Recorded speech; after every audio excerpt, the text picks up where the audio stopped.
Welcome everyone, it's me Josh, aka Future Film Like 3940 once again, and I did this ranking last year, but because in its celebration of Spider-Man Homecoming, I felt like updating this list.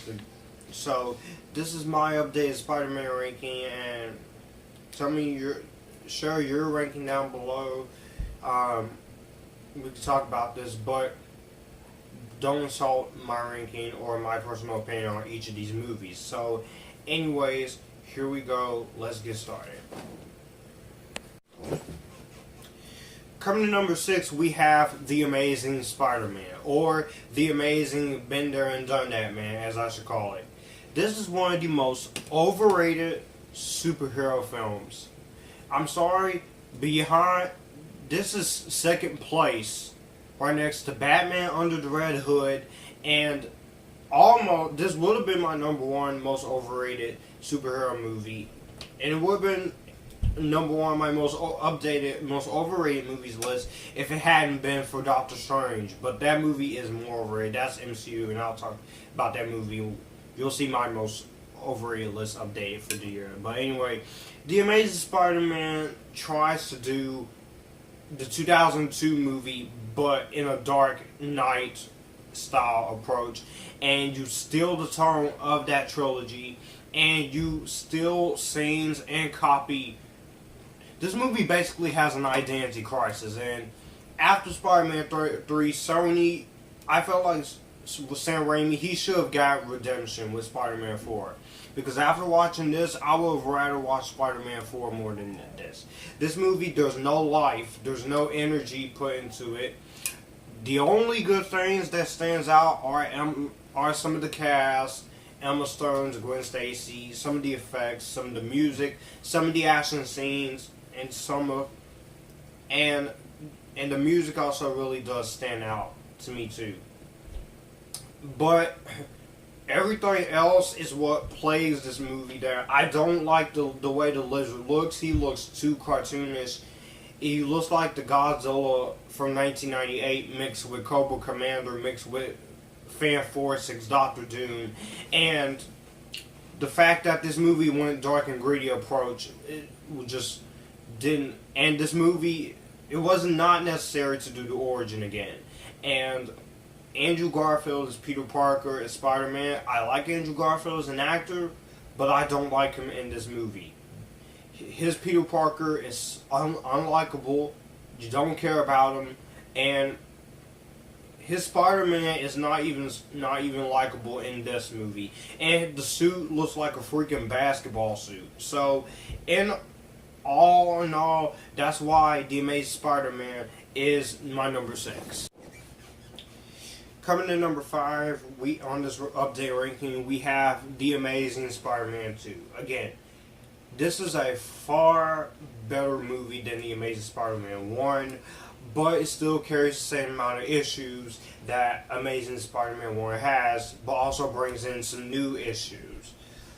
Again, the issues is this movie focuses way too much on Sinister Six setup that we don't really need. Rhino is underused. Felicia Hardy is underused. Electro should have been the main villain, and he should have been in this movie a lot more. A lot of studio interference with both Amazing Spider-Man movies. Shailene Woodley's scenes cut out. Dane DeHaan as Green Goblin is not. He is the worst Green Goblin. And people give James Franco crap, but at least James Franco, it took 3 movies to get to his closure. But this movie just does not cut it when it comes to the issues. But this, don't get me wrong, this is the only Amazing Spider-Man movie in this Amazing Spider-Man series that is somewhat watchable for me. You have some good things. The action is good. The suit looks better. Andrew Garfield gives a much better performance this time around. Emma Stone, all the cast does a good job. The music is there.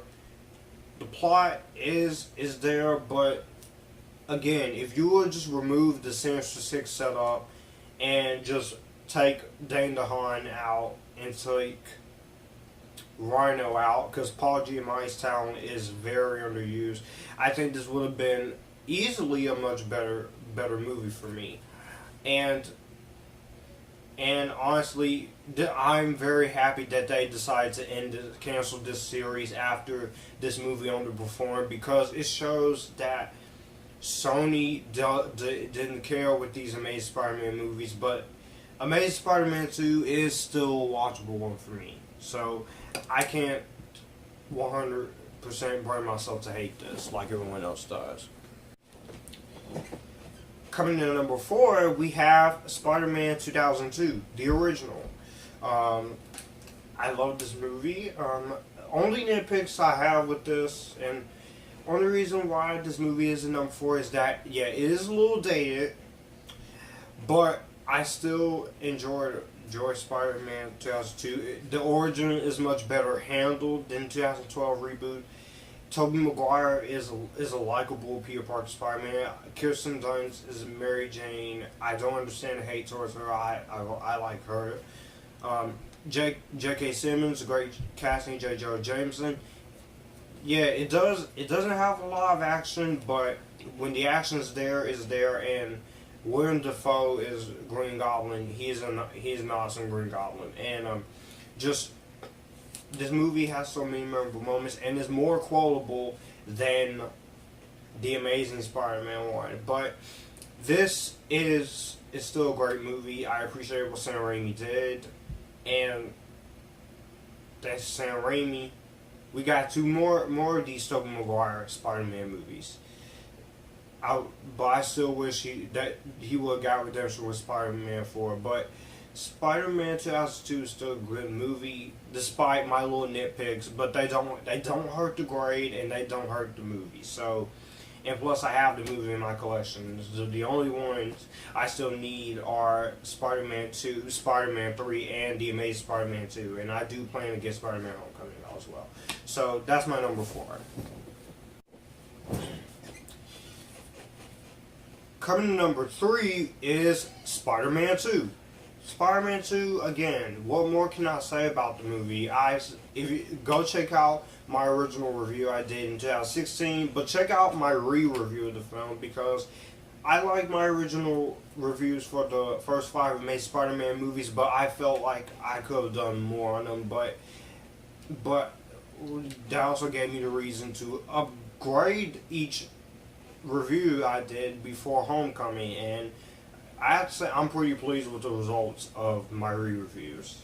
I felt like I got to explain more this time around, and Spider-Man 2 is not only a sequel that outdoes the original, but also improves on the original and makes it better. The writing is good. I love the story.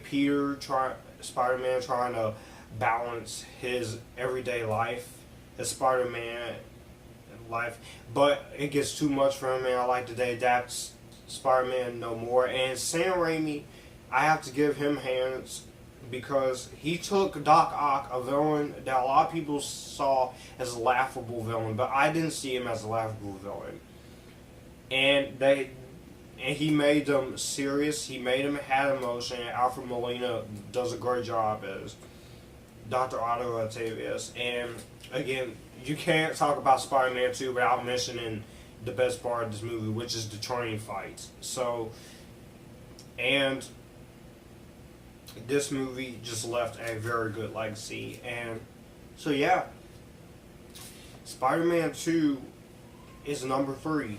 I've run out of stuff to say for this one. Coming to number 2, we have Spider-Man Homecoming. Now, this is the newest one in the Spider-Man franchise and the newest film in the Marvel Cinematic Universe. And I have to say, some people may find it overrated, but I don't.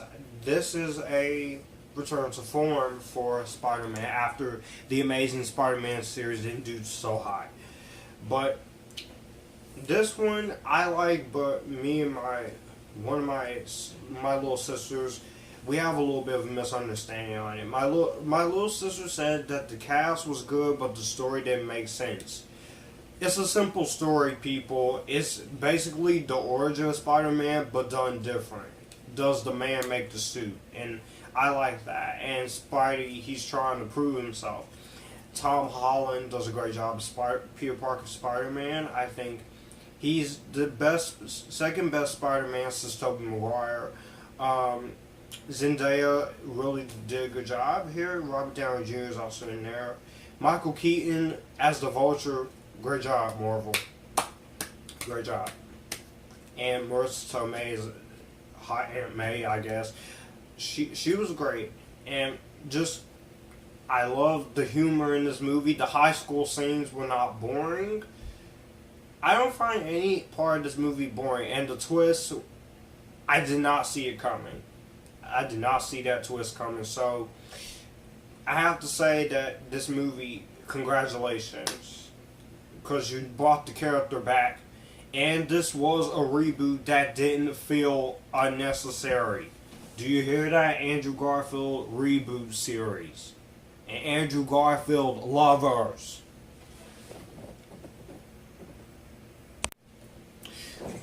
But as my number one favorite Spider-Man movie of all time, still to this day, 10 years later, I know this is going to get me a ton of controversy, but Spider-Man 3. And I've seen this movie, first time I saw it, I liked it, but I was a little disappointed by it. But over the years, I grow to appreciate this movie more. Yes, it definitely has its problems. Venom is underused. I feel like the amnesia thing does hurt the movie, but I'm not gonna 100% blame Sam Raimi. I'm just gonna blame Avi Arad for some of the decisions that they made with this one. But Spider-Man, that doesn't mean Spider-Man 3 is a bad movie. Spider-Man 3 has a good critical score on Rotten Tomatoes. It got 63%, but the audience score is just way too low. I know people say this is the worst one, but guys, have you really seen The Amazing Spider-Man? Because that's the worst one. But one thing I'm going to say right now, Spider-Man 3 is much better than The Amazing Spider-Man, and is much better than Pirates of the Caribbean at World's End. Because Spider-Man 3 and Pirates of the Caribbean at World's End were both released in the same year, 2007, and this movie is not convoluted. It has a simple story. It has a lot of characters, I can tell you that much. But this movie, it still had the heart. It still had the awesomeness of the first two. It still had a lot of good things to like. And Spider-Man 3 is at least entertaining. At least Spider-Man 3 has characters I actually gave a care about. And Spider-Man 3 doesn't have obnoxious screaming over somebody's death, which was a problem with Pirates of the Caribbean at World's End. But Spider-Man 3 is a pretty underrated movie. Okay, again, it's not perfect, but I don't think it deserves all the hate it's been getting ever since its release and still today. I think people just tend to go overboard and call it the worst. But as long as The Amazing Spider-Man 1 exists, Spider-Man 3 I will never find the time where I end up saying I hate Spider-Man 3, because I grew up on the Sam Raimi movies. So you're looking at a guy who defends Spider-Man 3 100%, who also has his problems with it. So that was my updated Spider-Man ranking. I hope you guys enjoyed it. Let me know. Again, tell me your ranking down below. You may agree or disagree with mine, but if you like this, you can come here and we can all have a good time about it. So I'll see you guys.